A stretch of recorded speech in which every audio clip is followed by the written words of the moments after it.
A car battery supplies power to the engine and electrical components. As time passes, it wears down and must be replaced. Rather than going to a mechanic, you can save money by doing it yourself. Before you begin, always remember, safety comes first. Wear gloves, keep tools away from your face, and work in a well-ventilated area. Park your car on a flat surface. Turn off the engine and remove the key. Allow engine to fully cool before getting started next. Open the car hood and find the battery. It is usually in a black or grey box with 2 cables attached. First, remove the negative cable. Use a wrench to loosen the nut and gently pull the cable off to avoid sparks or damage. The positive terminal is usually red and marked with a sign. Remove the plastic cover if needed, loosen the clamp with a wrench, and take off the cable. Check the bracket holding the battery and remove any connectors. Use a socket wrench if needed.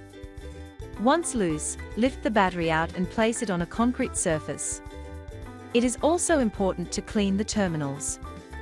For this, spray battery terminal cleaner on both terminals. Spray some water on the terminals to remove the foam, then wipe them with a clean cloth.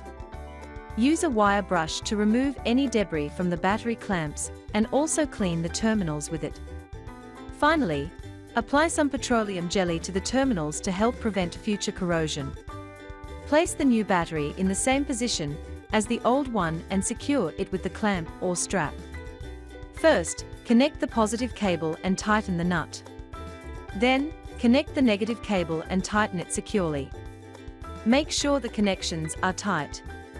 Close the hood. Start your car and see if everything works fine. Check your headlights, radio, and dashboard lights. If the car starts smoothly, your new battery is installed correctly.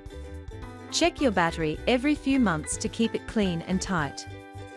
By following these steps, you can save both time and money, while also making sure your battery stays in good shape.